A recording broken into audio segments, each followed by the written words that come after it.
I'm here in Skid Row, Los Angeles, and I'm standing outside of the Madison Hotel, which is an apartment complex that has been plagued with all kinds of issues, including vermin and mold and electrical problems. And as a matter of fact, tenants settled for over $500,000 from the landlord.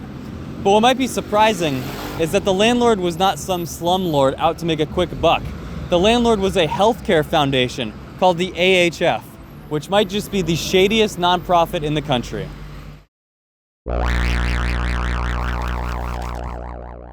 To understand why, we have to go all the way back to the 1980s. We don't know a lot about AIDS. AIDS is not casually contagious disease. The year was 1987, and the AIDS epidemic had emerged as a massive public health crisis in the United States.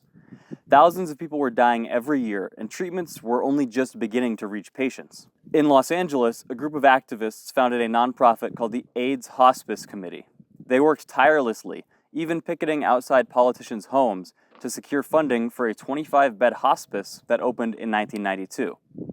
Their objective was simple, yet profound: to provide 24-hour care to those in the final stages of AIDS. The clinic was located in South Central Los Angeles, a minority neighborhood where the disease had hit hardest. They accepted all patients, regardless of whether or not they had health insurance. It was a noble cause born out of urgency and compassion. As AIDS treatments became available, the organization shifted its focus from end-of-life care to long-term support. This allowed people with the disease to live longer, healthier lives. In addition, in line with this new mission, they changed their name to the AIDS Healthcare Foundation. However, providing lifelong treatment was expensive, especially for a chronic illness like AIDS. So instead of relying solely on grants and donations, the foundation began exploring alternative revenue streams. Their first revenue stream was a thrift store called Out of the Closet. The stores were first opened in Los Angeles, and today there are dozens of them all across the country.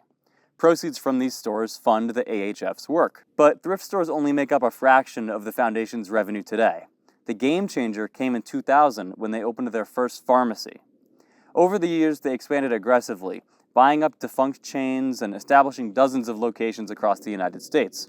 These pharmacies became the AHF's financial backbone. You see, these pharmacies are not making Walgreens or CVS money.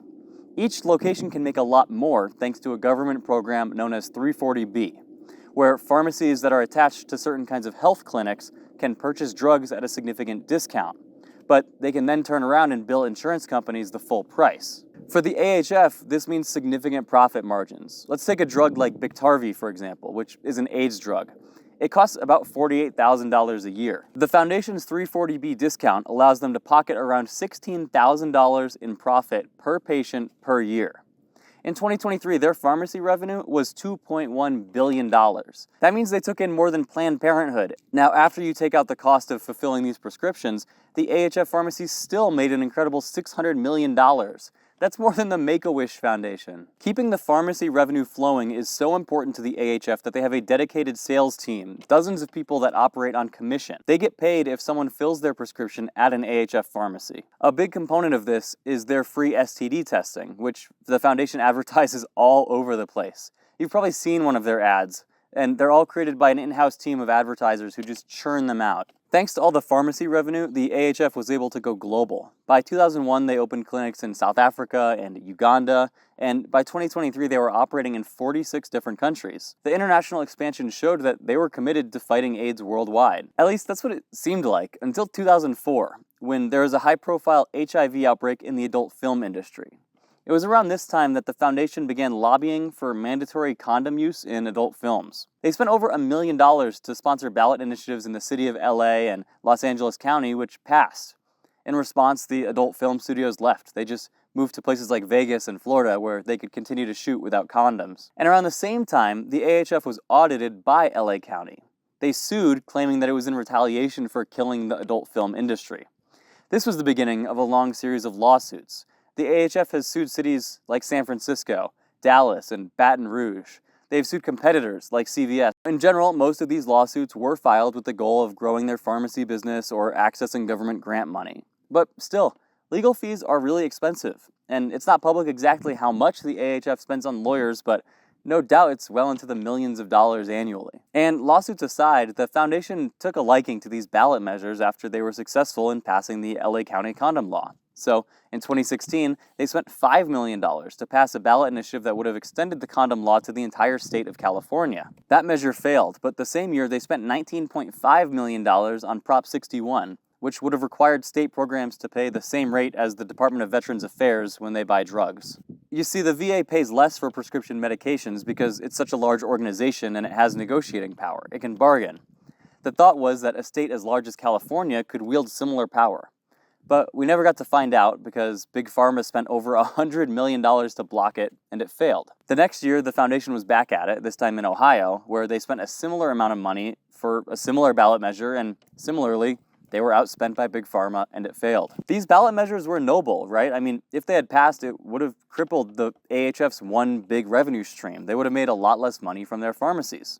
And Michael Weinstein, the president of the foundation, has said that if Prop 61 passed, it would have literally been the AHF biting the hand that feeds it. But starting in 2017, the foundation began biting other hands. It all started with this, the Sunset Media Center, the office building that Michael Weinstein's office is located in. And directly next door is the Hollywood Palladium Theater. Now, in 2015, a developer put forward a plan to construct 2 high-rise condominiums on top of the Palladium. These buildings would have blocked the view of the Hollywood Hills from Weinstein's office, and he didn't like that. All of a sudden, the AHF decided to embark on housing. We decided to embark on housing. Their argument was simple. Many of the AHF's clients and even staff were impacted heavily by the housing crisis. But the timing of this all seemed a little too perfect to just be a coincidence, right? In response to the proposed Palladium development, Weinstein asked the AIDS Healthcare Foundation legal team to draft a ballot measure to stop this development. They came up with Measure S, which got enough signatures to be on the ballot in the 2017 LA County election. Measure S was complicated. It banned the construction of any projects that would require any sort of zoning exemptions unless it was 100% affordable housing. It was a ballot measure that was supported by homeowners associations and some environmental groups and a couple of famous actors. Meanwhile, the mayor, local Republican Party, local Democratic Party, local Green Party, even the LA Times all opposed it, right? It would stop so much development in a county that needed development in a housing crisis. Unfortunately for Weinstein, the people overwhelmingly opposed it. Over 70% of people voted no, and that was that. The AHF had wasted over $5 million on it. Money that supporters and pharmacy patrons might not have known was going to a ballot measure. They might have assumed that, by shopping at Out of the Closet or by filling their prescription at an AIDS Healthcare Foundation pharmacy that, that money would be spent fighting AIDS, but no, it wasn't. And that was only the beginning. The next year, the AHF spent $22 million supporting a statewide California ballot measure that would allow cities to enact rent control. Something that would definitely help certain renters, but also something that would, again, limit development, which seems like has always been Weinstein's goal.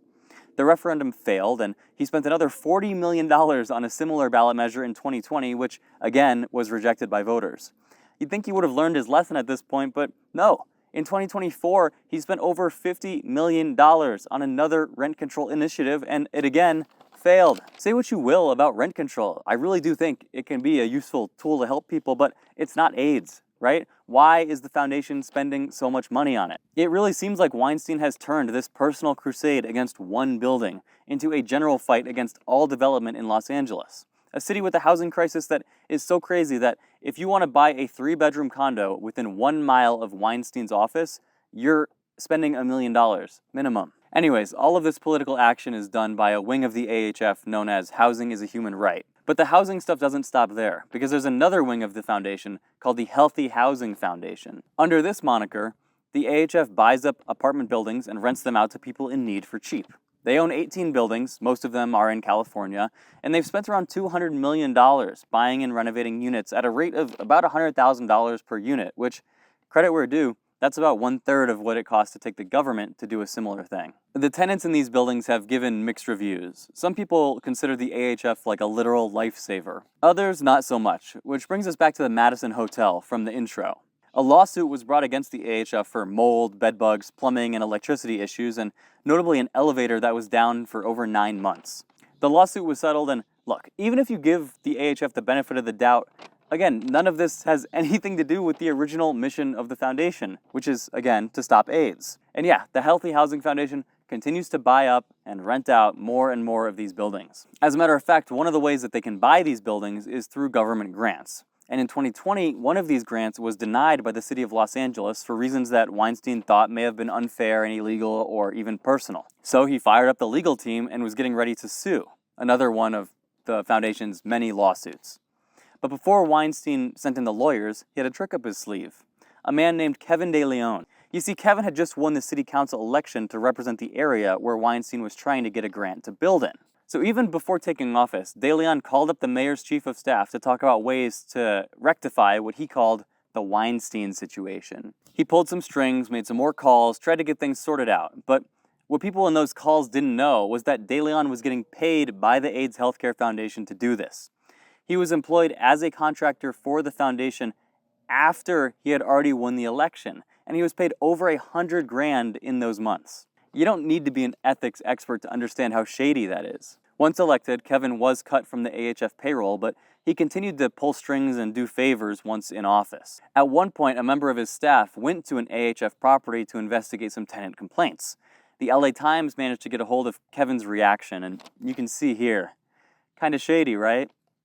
In the end, Kevin De Leon's downfall was not his work with the AIDS Healthcare Foundation, but instead his racism. But that's a story for another day.